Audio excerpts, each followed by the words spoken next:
Okay, sorry. State your name. Eric Wickbolt. Okay, Eric, I just have a few questions for you. What are the most significant challenges or frustrations that you face with the current method of transporting your gear?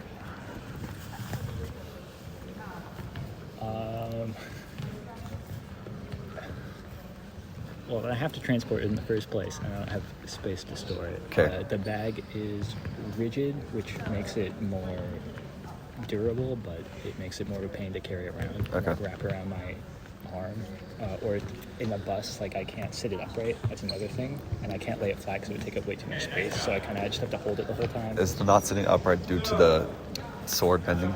No, it's Or just the blade? It's kind of a rectangular bag, and it has wheels on one corner. But Okay. if you can imagine, when you stand up on that side, it has the wheels and then just nothing. Gotcha. On the other side, Okay. and then it would lean over and fall over if I Okay. didn't hold it. So Gotcha. and just the fact that the gear is heavy, even though I have wheels now. Okay. Can you name an instance, whether it be coming to practice or if you're on an away trip where your gear was damaged or anything like that? I mean, certainly the blades have gotten rusty sitting in there. Okay. As far as damage goes, I don't know as far as any instance of something snapping or breaking in there. Okay. Because if it wears down over time, I just can't tell if it's breaking in the bag or not. Gotcha. Okay. How do you handle the issue of organization and easy access in your bag? Blades in one pouch in PVC pipe. Okay.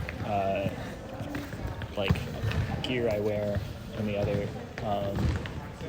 I have my mask in a plastic bag right now, so it doesn't get everything that's rusty. But then I also have to take it out because otherwise it'll get more rusty, ironically, when I get home.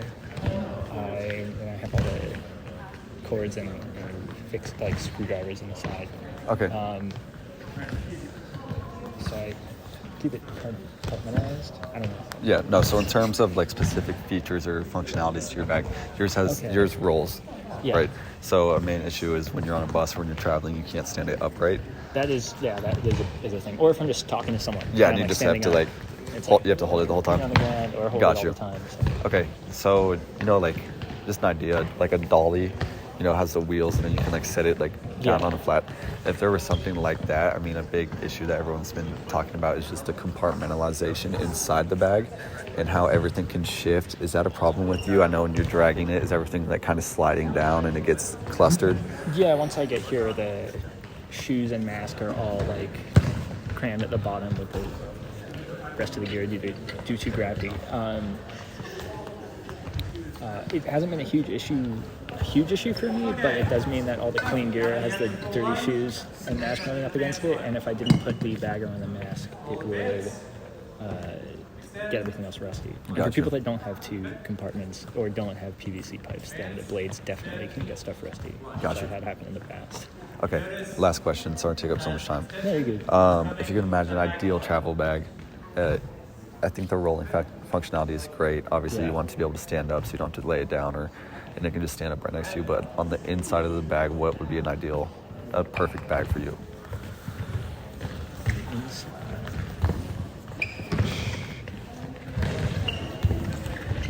I would like to have two compartments. So one on the side for the blades, because it has to be that long for the blades, and then one to store my mask separately, and maybe my shoes, so that way I can keep rusty items away from not rusty items, or wet items away from not wet items when I'm coming back, or like gross and bad smelling items back when I'm coming to practice. I think a third compartment would be good. Having two is way better than one, but that would be the main thing. And also, some of the zippers on this one, on the side, are just in an awkward position. They're like awkward to reach to. I'd have to show you. But okay.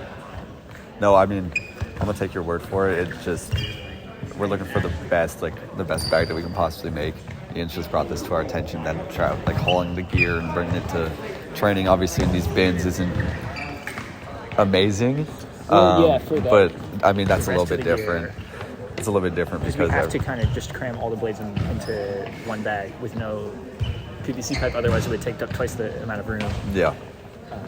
I mean, I should mention, this is a very nice bag I got recently, so I'm kind of nitpicking when I'm talking to you about what's wrong with it, but it was also like $200. Yeah, no. Which is expensive. Yeah. So We're trying to make the best bag possible, especially if it's whether it's like for an individual use like you do going to tournaments, or if it's like just bringing all this to training. I know it kind of sucks. You guys don't have like an area to store it, which is awful. But if there were a way to make a bag that just has compartments where it's utilizing like the best amount of space, then that's just what we're trying to do.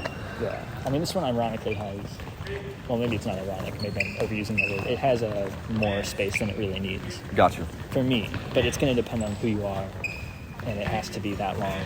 So. Okay. All right. Well, I think we're good. Thank you. All right. Thanks so much. Good luck.